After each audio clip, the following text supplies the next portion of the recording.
Capítulo 4 das funções essenciais à Justiça. Seção 1 do Ministério Público. Artigo 127. O Ministério Público é instituição permanente, essencial à função jurisdicional do Estado, incumbindo-lhe a defesa da ordem jurídica, do regime democrático e dos interesses sociais e individuais indisponíveis. Parágrafo 1º. São princípios institucionais do Ministério Público a unidade, a indivisibilidade e a independência funcional. Parágrafo 2º. Ao Ministério Público é assegurada autonomia funcional e administrativa, podendo, observado o disposto no artigo 169, propor ao Poder Legislativo a criação e extinção de seus cargos e serviços auxiliares, promovendo-os por concurso público de provas ou de provas e títulos, a política remuneratória e os planos de carreira. A lei disporá sobre sua organização e funcionamento. Parágrafo 3º. O Ministério Público elaborará sua proposta orçamentária dentro dos limites estabelecidos na Lei de Diretrizes Orçamentárias. Parágrafo 4º. Se o Ministério Público não encaminhar a respectiva proposta orçamentária dentro do prazo estabelecido na Lei de Diretrizes Orçamentárias, o Poder Executivo considerará, para fins de consolidação da proposta orçamentária anual, os valores aprovados na lei orçamentária vigente, ajustados de acordo com os limites estipulados na forma do parágrafo 3º deste artigo. Parágrafo 5º. Se a proposta orçamentária de que trata este artigo for encaminhada em desacordo com os limites estipulados na forma do parágrafo 3º, o Poder Executivo procederá aos ajustes necessários para fins de consolidação da proposta orçamentária anual. Parágrafo 6º. Durante a execução orçamentária do exercício, não poderá haver a realização de despesas ou a assunção de obrigações que extrapolem os limites estabelecidos na Lei de Diretrizes Orçamentárias, exceto se previamente autorizadas mediante a abertura de créditos suplementares ou especiais. Artigo 128. O Ministério Público abrange, inciso 1, o Ministério Público da União, que compreende a linha A, o Ministério Público Federal, a linha B, o Ministério Público do Trabalho, a linha C, o Ministério Público Militar, a linha D, o Ministério Público do Distrito Federal e Territórios. Inciso 2. Os Ministérios Públicos dos Estados. Parágrafo 1º. O Ministério Público da União tem por chefe o Procurador-Geral da República, nomeado pelo Presidente da República, dentre integrantes da carreira maiores de 35 anos, após a aprovação de seu nome pela maioria absoluta dos membros do Senado Federal para mandato de 2 anos, permitida a recondução. Parágrafo 2º. A destituição do Procurador-Geral da República, por iniciativa do Presidente da República, deverá ser precedida de autorização da maioria absoluta do Senado Federal. Parágrafo 3º. Os Ministérios Públicos dos Estados e o do Distrito Federal e Territórios formarão lista tríplice entre integrantes da carreira, na forma da lei respectiva, para escolha de seu procurador-geral, que será nomeado pelo chefe do Poder Executivo para mandato de 2 anos, permitida uma recondução. Parágrafo 4º. Os procuradores-gerais nos Estados e no Distrito Federal e Territórios poderão ser destituídos por deliberação da maioria absoluta do Poder Legislativo, na forma da lei complementar respectiva.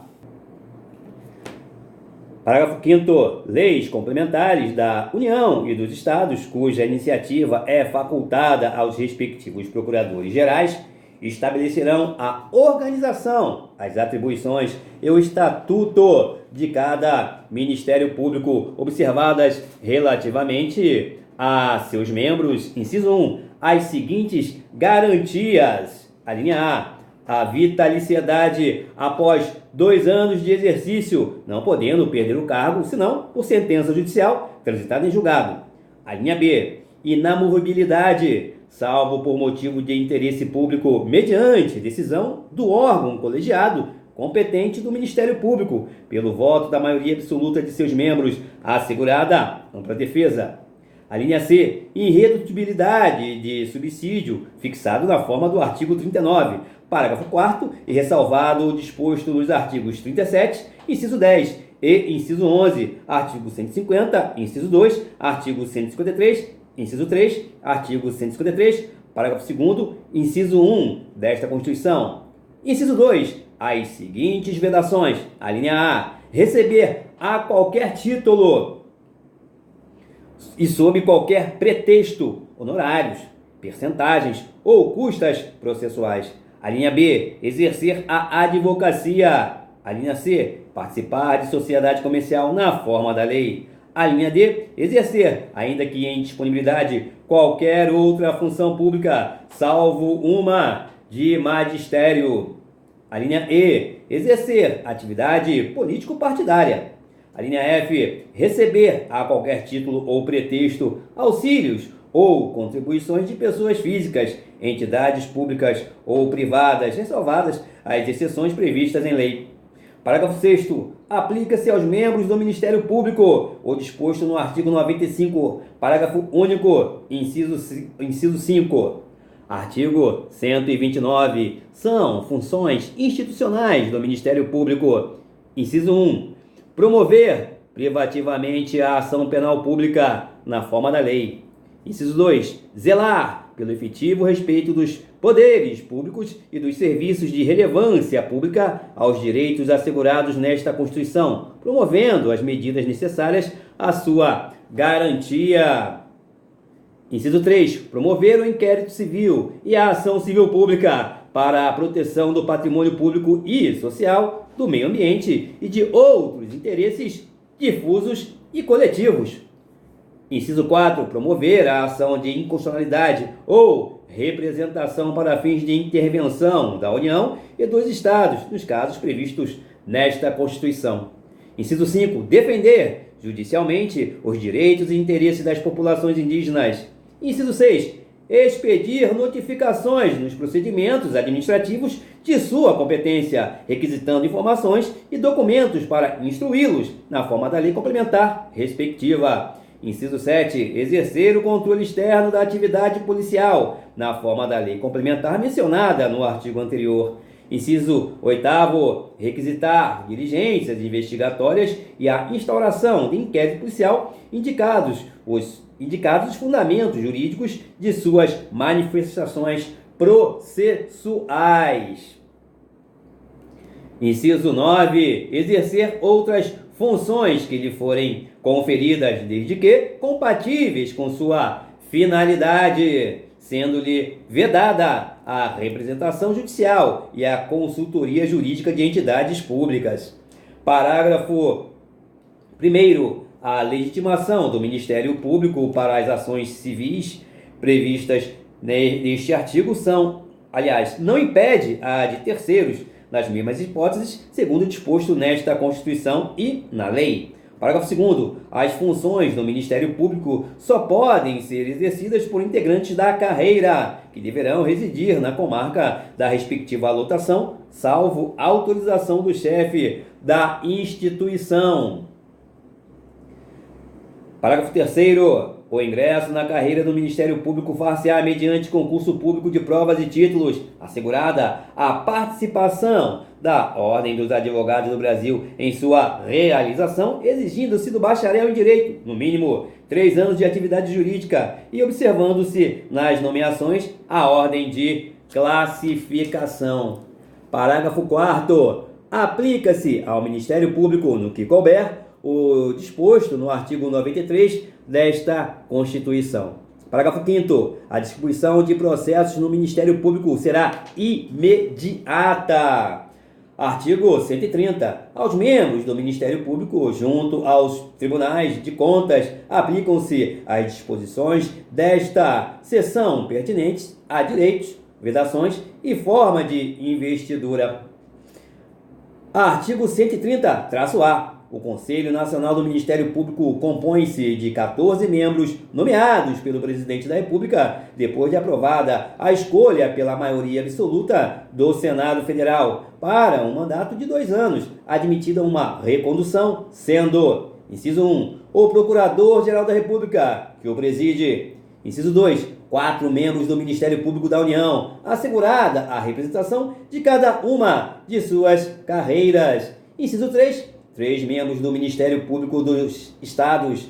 Inciso 4, 2 juízes indicados, um pelo Supremo Tribunal Federal e outro pelo Superior Tribunal de Justiça. Inciso 5, 2 advogados indicados pelo Conselho Federal da Ordem dos Advogados do Brasil. Inciso 6, 2 cidadãos de notável saber jurídico e reputação ilibada, indicados, um pela Câmara dos Deputados e outro pelo Senado Federal. Parágrafo 1º. Os membros do Conselho oriundos do Ministério Público serão indicados, indicados pelos respectivos Ministérios Públicos, na forma da lei. Parágrafo 2º. Compete ao Conselho Nacional do Ministério Público o controle da atuação administrativa e financeira do Ministério Público e do cumprimento dos deveres funcionais de seus membros, cabendo-lhe: inciso 1, zelar pela autonomia funcional e administrativa do Ministério Público, podendo expedir atos regulamentares no âmbito de sua competência ou recomendar providências. Inciso 2, zelar pela observância do artigo 37 e apreciar, de ofício ou mediante provocação, a legalidade dos atos administrativos praticados por membros ou órgãos do Ministério Público da União e dos Estados, podendo desconstituí-los, revê-los ou fixar prazo para que se adotem as providências necessárias ao exato cumprimento da lei, sem prejuízo da competência dos tribunais de contas. Inciso 3. Receber e conhecer das reclamações contra membros ou órgãos do Ministério Público da União ou dos Estados, inclusive contra seus serviços auxiliares, sem prejuízo da competência disciplinar e correcional da instituição, podendo avocar processos disciplinares em curso, determinar a remoção, a disponibilidade ou a aposentadoria com subsídios ou proventos proporcionais ao tempo de serviço e aplicar outras sanções administrativas, assegurada ampla defesa. Inciso 4. Rever de ofício ou mediante provocação os processos disciplinares de membros do Ministério Público da União ou dos Estados julgados há menos de um ano.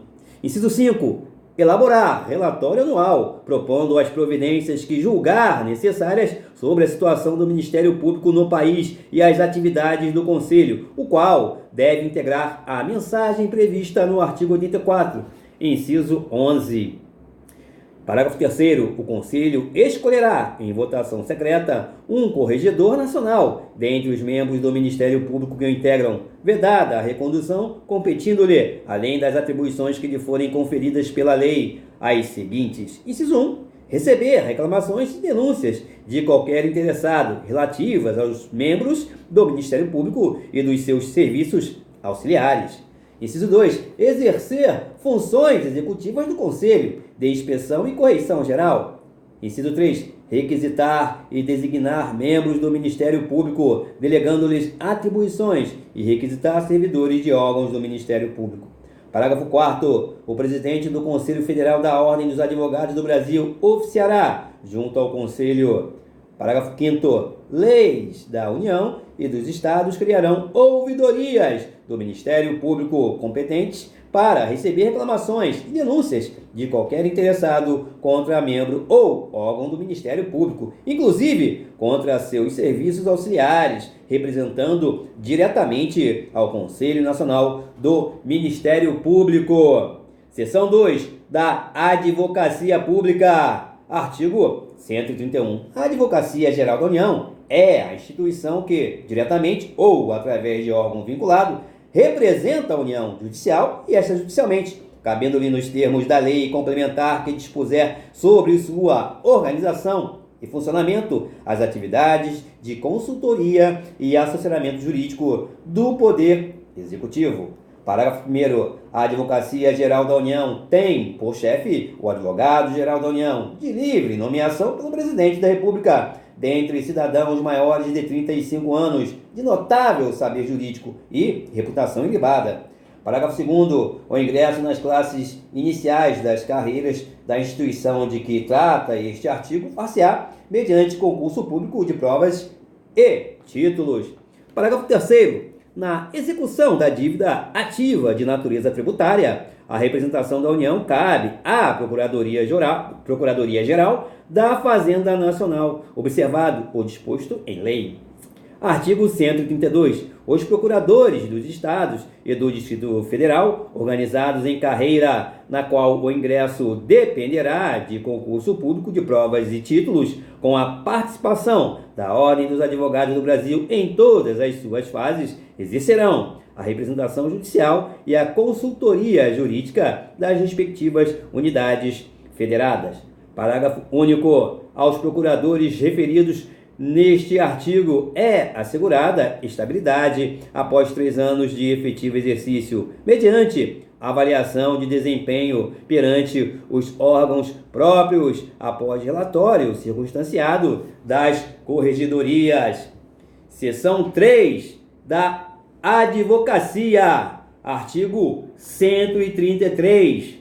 O advogado é indispensável à administração da justiça, sendo inviolável por seus atos e manifestações no exercício da profissão, nos limites da lei. Seção 4 da Defensoria Pública, artigo 134. A Defensoria Pública é a instituição permanente essencial à função jurisdicional do Estado, incumbindo-lhe como expressão e instrumento do regime democrático, fundamentalmente a orientação jurídica, a promoção dos direitos humanos e a defesa, em todos os graus, judicial e extrajudicial, dos direitos individuais e coletivos, de forma integral e gratuita aos necessitados, na forma do inciso 74 do artigo 5º desta Constituição Federal.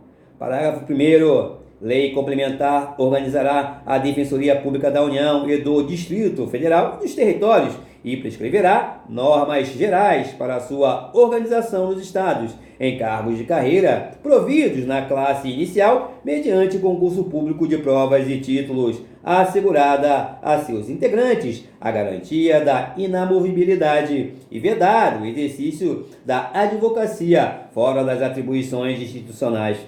Parágrafo 2º. As defensorias públicas estaduais são asseguradas a autonomia funcional e administrativa e a iniciativa de sua proposta orçamentária dentro dos limites estabelecidos na Lei de Diretrizes Orçamentárias e subordinação ao disposto no artigo 99, parágrafo 2º.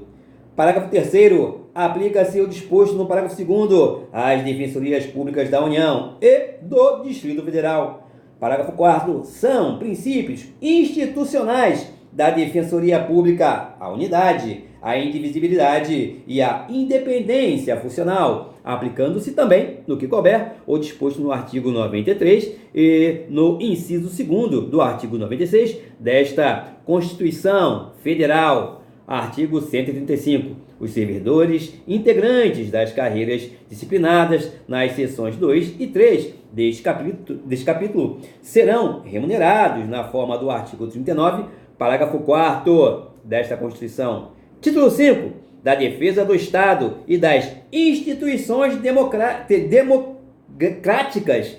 Capítulo 1º.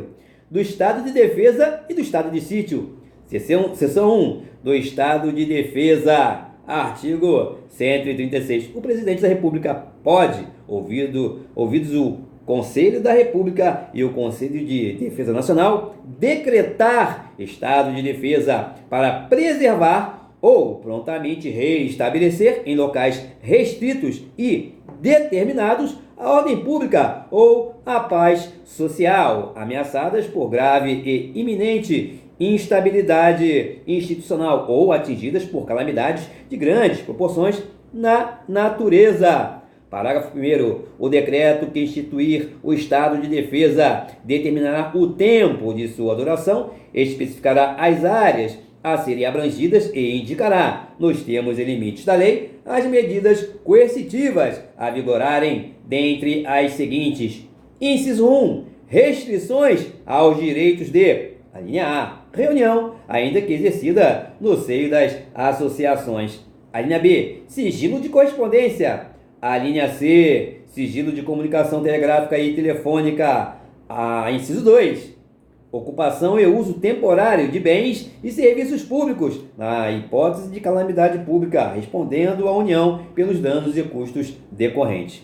Parágrafo 2º. O tempo de duração do estado de defesa não será superior a 30 dias, podendo ser prorrogado uma vez por igual período, se persistirem as razões que justificaram a sua decretação. Parágrafo 3º. Na vigência do estado de defesa, inciso 1, a prisão por crime contra o Estado, determinada pelo executor da medida, será por este comunicada imediatamente ao juiz competente, que a relaxará, se não for legal, facultado ao preso requerer exame de corpo de delito à autoridade policial. Inciso 2. A comunicação será acompanhada de declaração pela autoridade do estado físico e mental do detido no momento de sua autuação.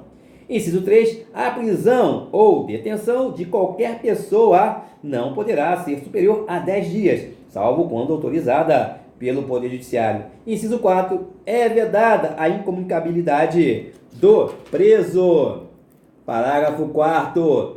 Decretado o estado de defesa ou sua prorrogação, o presidente da República, dentro de 24 horas, submeterá o ato com a respectiva justificação ao Congresso Nacional, que decidirá por maioria absoluta.